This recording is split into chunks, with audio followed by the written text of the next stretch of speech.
Assalamualaikum warahmatullahi wabarakatuh. Saya ucapkan terima kasih bagi kamu yang sudah subscribe dan like video ini. Saya doakan semoga panjang umur, sehat selalu, bahagia dunia akhirat, dan kaya raya. Mari kita mulai. Zahra, seorang gadis berusia 16 tahun, tumbuh di sebuah desa kecil di Jawa Tengah. Ia adalah anak ketiga dari 4 bersaudara dalam keluarga yang sederhana namun penuh kasih sayang. Ayahnya, Pak Ahmad, adalah seorang petani yang bekerja keras di sawah, sementara ibunya, Bu Rina, mengelola warung kecil di depan rumah mereka. Kehidupan di desa itu sederhana, namun Zahra selalu merasa ada sesuatu yang lebih yang ia ingin capai.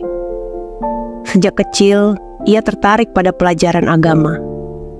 Setiap kali ada pengajian di masjid desa, Zahra selalu duduk di barisan depan, menyimak setiap kata yang diucapkan oleh ustaz atau ustazah yang berceramah. Ia bermimpi suatu hari nanti bisa menjadi seorang ustazah yang menyebarkan ilmu agama kepada banyak orang. Melihat kecintaan Zahra pada agama, orang tuanya memutuskan untuk menyekolahkannya di pesantren setelah lulus dari sekolah menengah pertama. Pesantren yang dipilih adalah salah satu yang paling terkenal di Jawa Tengah. Dikenal dengan disiplin yang ketat dan kualitas pendidikan agama yang tinggi. Orang tua Zahra percaya bahwa pesantren ini adalah tempat terbaik untuk anak mereka menimba ilmu dan mengembangkan dirinya. Sebelum berangkat ke pesantren, Zahra mempersiapkan diri dengan penuh antusiasme. Ia belajar mengaji lebih giat, menghafal ayat-ayat Al-Quran, dan berlatih mengaji di depan cermin. Ayahnya mengajarkan doa-doa dan nasihat untuk menjaga diri di tempat yang jauh dari rumah. Ingatlah, Zahra, jaga selalu sholatmu, jaga kehormatanmu, dan ingat bahwa kita ini keluarga yang sederhana. Tapi kita selalu menjunjung tinggi kebenaran dan kejujuran, kata Pak Ahmad dengan lembut namun tegas. Saat hari keberangkatan tiba, Zahra merasakan campuran perasaan antara senang, gugup, dan sedih. Senang karena akhirnya ia akan menimba ilmu di tempat yang ia impikan. Gugup karena ini adalah pertama kalinya ia akan jauh dari keluarga. Dan sedih karena harus meninggalkan orang tua serta adik-adiknya. Namun, dengan keyakinan bahwa ia akan kembali sebagai pribadi yang lebih baik, Zahra mengucapkan salam perpisahan dan berangkat menuju pesantren. Pesantren tempat Zahra menimba ilmu adalah bangunan besar yang dikelilingi oleh sawah dan perbukitan. Tempat ini tenang, jauh dari kebisingan kota, dan terasa sangat kondusif untuk belajar. Setibanya di pesantren, Zahra disambut oleh para pengurus dan santri senior yang membantu mengarahkan para santri baru ke kamar masing-masing. Zahra ditempatkan di kamar bersama 3 santri lainnya, yaitu Nurul, Aisyah, dan Siti. Mereka semua berasal dari berbagai daerah di Jawa dan cepat menjadi akrab karena latar belakang mereka yang serupa. Setiap malam sebelum tidur, mereka sering berbicara tentang harapan dan mimpi mereka setelah lulus dari pesantren. Zahra merasa nyaman dengan teman-teman barunya, dan kehidupan di pesantren mulai terasa seperti rumah kedua baginya. Di pesantren, rutinitas sehari-hari, Zahra dipenuhi dengan kegiatan belajar, mengaji, dan sholat berjamaah. Setiap pagi, para santri bangun sebelum subuh, mandi dengan air dingin yang mengalir dari sumur, lalu bergegas menuju masjid untuk sholat subuh. Setelah itu, mereka mengikuti pengajian pagi yang dipimpin oleh Ustaz Malik, pimpinan pesantren yang dihormati oleh semua orang. Ustaz Malik adalah pria berusia sekitar 45 tahun, dengan penampilan yang sederhana namun berwibawa. Ia selalu mengenakan gamis putih dan kopiah hitam, serta memiliki jenggot yang rapi. Ustaz Malik dikenal sangat disiplin, tegas, namun juga bijaksana dalam memberikan nasihat. Banyak santri yang kagum padanya, dan Zahra pun merasa sangat beruntung bisa belajar di bawah bimbingan ustaz yang begitu dihormati. Setiap kali Ustaz Malik memberikan ceramah, suasana menjadi hening. Ia memiliki cara berbicara yang tenang namun penuh makna, membuat setiap kata yang diucapkannya terdengar seperti pelajaran berharga. Zahra, seperti santri lainnya, selalu berusaha untuk duduk di barisan depan, menyerap setiap ilmu yang disampaikan. Ustaz Malik sering memberikan nasihat tentang pentingnya menjaga diri, menghormati orang tua, dan menjalankan agama dengan sepenuh hati. Zahra merasa semakin yakin bahwa ia berada di tempat yang tepat. Seiring berjalannya waktu, Zahra semakin dikenal di pesantren sebagai santri yang cerdas dan rajin. Ia sering mendapat pujian dari para ustaz dan ustazah, termasuk dari Ustaz Malik. Suatu hari, setelah selesai mengikuti kajian malam, Zahra dipanggil oleh Ustaz Malik ke ruangannya. Zahra merasa sedikit gugup, namun ia juga merasa bangga karena dipanggil oleh ustaz yang begitu dihormati. Ketika Zahra tiba di ruangan Ustaz Malik, ia disambut dengan senyuman. Ruangan itu kecil namun rapi, dengan rak penuh buku di salah satu sudutnya. Ustaz Malik menyuruh Zahra duduk di kursi di hadapannya dan mulai menanyakan tentang perkembangan belajar Zahra. "Bagaimana pelajaranmu, Zahra? Apakah kamu merasa ada kesulitan dalam memahami materi yang diajarkan?" tanya Ustaz Malik dengan nada lembut. Zahra menjawab dengan sopan, "Alhamdulillah, Ustaz. Saya berusaha memahami semuanya dengan baik. Jika ada yang belum saya pahami, saya biasanya bertanya kepada teman atau membaca lagi di kitab." Ustaz Malik mengangguk, lalu memuji Zahra. "Kamu santri yang sangat rajin dan berbakat, Zahra. Saya yakin suatu hari nanti kamu akan menjadi ustazah yang luar biasa. Tapi ingatlah, jalan menuju ilmu itu panjang dan penuh ujian. Kamu harus selalu sabar dan tetap tawakal." Zahra merasa senang mendengar pujian itu. Namun tiba-tiba Ustaz Malik mulai berbicara dengan nada yang berbeda. Ia memuji kecantikan Zahra dengan cara yang tidak biasa. "Kamu juga sangat cantik, Zahra. Wajahmu itu seperti wajah bidadari, bersih dan menenangkan. Saya yakin kamu akan menjadi kebanggaan orang tua dan pesantren ini," katanya sambil menatap Zahra dengan cara yang membuatnya merasa tidak nyaman. Zahra mulai merasa ada sesuatu yang tidak benar, namun ia tetap diam, tidak tahu bagaimana harus bereaksi. Ustaz Malik kemudian mulai mendekat. Ia mengambil tangan Zahra dan berkata, "Zahra, kamu tahu bahwa kamu adalah santri istimewa di sini. Allah telah memberikanmu banyak anugerah, dan kamu harus bersyukur atas itu." Ketika Zahra merasakan sentuhan tangan Ustaz Malik, ia merasa sangat takut dan bingung. Sentuhan itu terasa tidak pantas, namun Zahra tidak berani menolak secara terang-terangan. Ia hanya bisa menarik tangannya perlahan, berusaha untuk tidak menyinggung perasaan Ustaz yang begitu dihormati itu. "Maaf, Ustaz, saya harus segera kembali ke asrama. Teman-teman pasti sudah menunggu," kata Zahra sambil berusaha tersenyum. Namun, Ustaz Malik menahan Zahra dan berkata, "Zahra, ini adalah ujian dari Allah. Ujian untuk melihat seberapa besar kesetiaanmu kepada guru dan agamamu. Jangan khawatir, saya hanya ingin memastikan bahwa kamu berada di jalan yang benar." Zahra merasa terjebak. Ia tidak tahu harus berbuat apa. Pikirannya kacau, dan ia merasa tidak berdaya. Tiba-tiba Ustadz Malik merangkul tubuhnya, mendekatkan mulutnya untuk mencium Zahra. Zahra terdiam kaku, tangan Ustadz Malik mulai bergerilya di tubuh Zahra, menyingkapkan gamisnya dan mulai mencumbu Zahra, mengambil kesuciannya yang selama ini ia jaga. Zahra tidak tahu mesti berbuat apa. Tubuhnya syok, air mata mengalir deras di pipinya.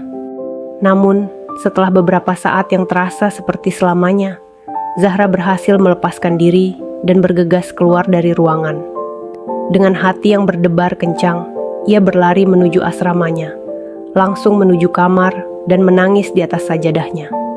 Malam itu, Zahra tidak bisa tidur. Ia terus memikirkan apa yang telah terjadi di ruangan Ustaz Malik. Ia merasa sangat takut dan marah, namun yang paling membuatnya bingung adalah perasaan bersalah. Apakah ia melakukan kesalahan? Apakah ini benar-benar ujian seperti yang dikatakan oleh Ustaz Malik? Pikirannya terus berkecamuk, namun tidak ada jawaban yang bisa memuaskannya. Keesokan harinya, Zahra mencoba menjalani hari seperti biasa. Ia bangun pagi, mengikuti sholat subuh berjamaah, dan ikut dalam pengajian pagi. Namun, ia merasa berbeda. Setiap kali ia melihat Ustaz Malik, trauma dan ketakutannya kembali muncul. Zahra mulai menarik diri dari kegiatan pesantren, tidak lagi seaktif sebelumnya. Teman-temannya mulai khawatir dengan perubahan sikap Zahra, tetapi Zahra tetap bungkam. Ia tidak berani menceritakan kejadian itu kepada siapapun, termasuk teman-teman terdekatnya. Ia takut mereka tidak akan percaya, atau lebih buruk lagi, mereka akan menganggapnya sebagai pembawa fitnah. Zahra menjadi lebih pendiam dan sering menyendiri. Ketika teman-temannya mengajaknya berbicara, ia hanya menjawab singkat dan menghindari topik-topik yang berhubungan dengan Ustaz Malik atau kajian agama.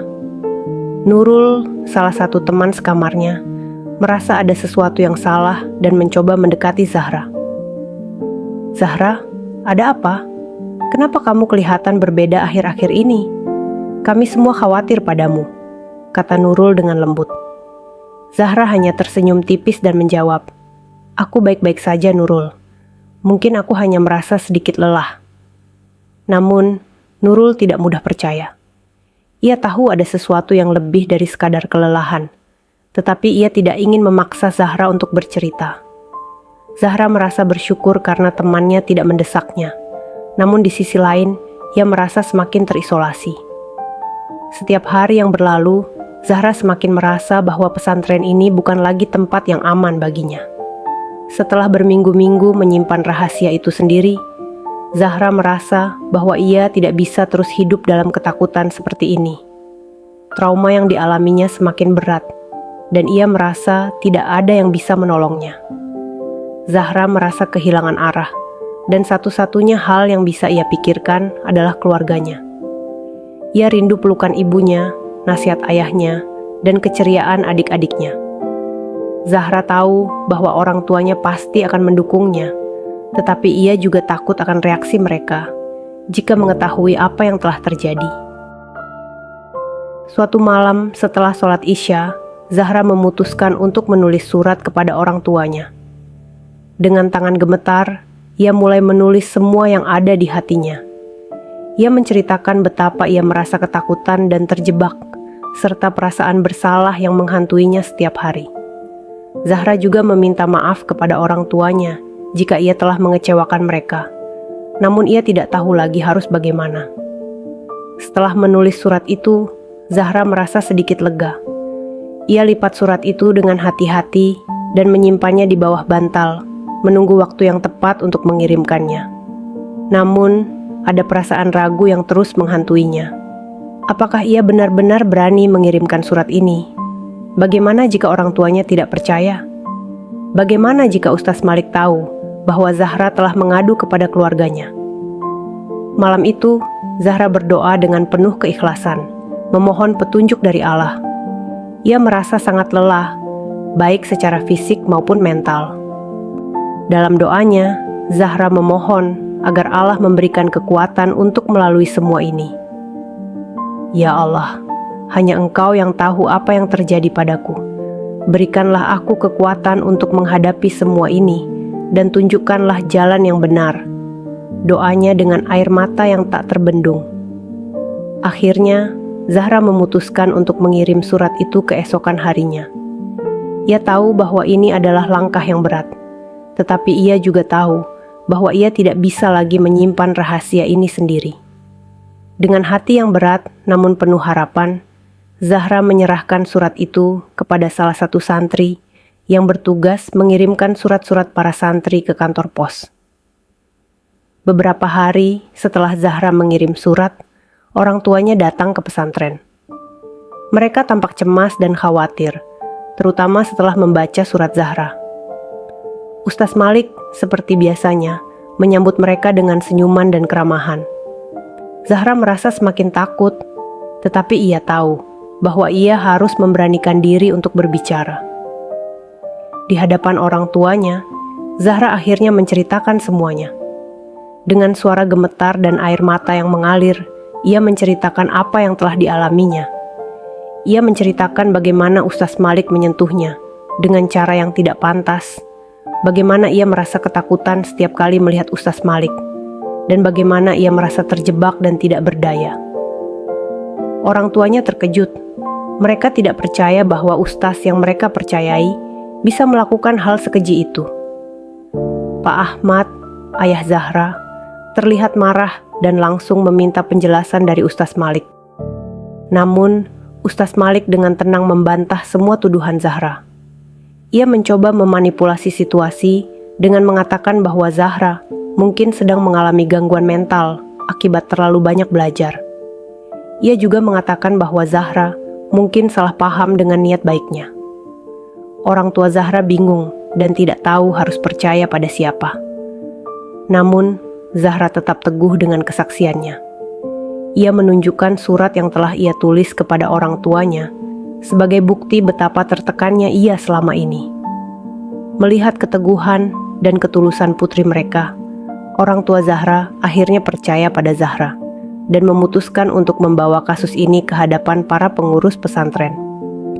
Kasus ini segera menjadi perbincangan hangat di pesantren. Para santri dan pengurus pesantren terbelah antara yang percaya pada Zahra dan yang membela Ustaz Malik. Namun, dengan adanya dukungan dari orang tua dan beberapa santri lain yang akhirnya berani angkat bicara tentang pengalaman serupa, kebenaran mulai terkuak. Pengurus pesantren akhirnya memutuskan untuk melakukan penyelidikan lebih lanjut. Ustaz Malik dihadapkan pada pengurus pesantren dan tokoh masyarakat. Dalam proses penyelidikan, semakin banyak santri yang berani mengungkapkan bahwa mereka juga menjadi korban pelecehan. Kebohongan Ustaz Malik akhirnya terbongkar, dan ia pun dipecat dari pesantren, serta diserahkan kepada pihak berwajib untuk diproses secara hukum. Setelah kasus Ustaz Malik terbongkar, suasana di pesantren berubah. Para santri yang menjadi korban pelecehan mulai mendapatkan dukungan dari pihak pesantren dan komunitas. Zahra merasa lega meskipun luka di hatinya masih belum sembuh sepenuhnya. Ia tahu bahwa ia telah melakukan hal yang benar, meskipun sulit dan penuh ketakutan. Kebenaran akhirnya terungkap, dan para santri lain kini lebih waspada serta sadar akan pentingnya menjaga diri dan berbicara jika ada hal yang tidak benar. Orang tua Zahra memutuskan untuk membawa Zahra pulang sementara waktu, agar ia bisa pulih dari trauma yang dialaminya. Selama di rumah, Zahra mendapatkan dukungan penuh dari keluarganya. Mereka membantu Zahra untuk kembali menemukan ketenangan dan kepercayaan dirinya. Zahra juga mendapatkan konseling dari seorang ustazah yang bijaksana, yang membantunya untuk menerima apa yang telah terjadi dan memulihkan mentalnya. Zahra akhirnya kembali ke pesantren, namun kali ini dengan kesadaran yang lebih tinggi tentang pentingnya menjaga integritas dan kepercayaan. Ia juga bertekad untuk terus belajar dan menjadi ustazah seperti yang ia impikan, namun dengan pemahaman yang lebih mendalam tentang arti tanggung jawab moral dan etika dalam mendidik. Dari kisah ini, kita dapat mengambil hikmah bahwa kepercayaan adalah hal yang sangat berharga dan harus dijaga dengan baik. Tidak ada seorang pun yang berhak menyalahgunakan kekuasaan dan kepercayaan yang diberikan kepadanya untuk melakukan tindakan yang tidak bermoral. Kita juga belajar bahwa pentingnya keberanian untuk berbicara dan melawan ketidakadilan, bahkan ketika itu sulit dan berisiko. Setiap orang berhak mendapatkan perlindungan dan keadilan, dan kebenaran akan selalu menemukan jalannya, meskipun terkadang membutuhkan waktu dan pengorbanan. Cerita Zahra mengingatkan kita akan pentingnya dukungan dari keluarga dan komunitas. Dukungan tersebut sangat berarti bagi korban untuk pulih dari trauma dan untuk memastikan bahwa keadilan ditegakkan. Dengan dukungan yang tepat, Zahra mampu mengatasi cobaan yang ia hadapi dan kembali melanjutkan hidupnya dengan semangat dan kepercayaan diri yang baru. Kisah Zahra adalah pengingat bagi kita semua bahwa dalam setiap lingkungan pendidikan, terutama yang berbasis agama, kepercayaan dan integritas harus dijaga dengan ketat. para pendidik memiliki tanggung jawab besar untuk menjaga kehormatan dan martabat anak didik mereka. Setiap pelanggaran terhadap kepercayaan ini harus ditangani dengan serius, dan korban harus mendapatkan dukungan penuh untuk pulih dari trauma yang dialaminya. Semoga cerita ini dapat menjadi pelajaran bagi kita semua untuk selalu waspada, menjaga diri, dan berani berbicara jika ada hal yang tidak benar. Semoga juga kita dapat menciptakan lingkungan yang aman dan mendukung bagi generasi muda kita, agar mereka dapat tumbuh dan berkembang dengan baik, serta menjadi pribadi yang kuat dan berintegritas. Saya ucapkan terima kasih bagi kamu yang sudah subscribe dan like video ini. Saya doakan semoga panjang umur, sehat selalu, bahagia dunia akhirat, dan kaya raya. Wassalamualaikum warahmatullahi wabarakatuh.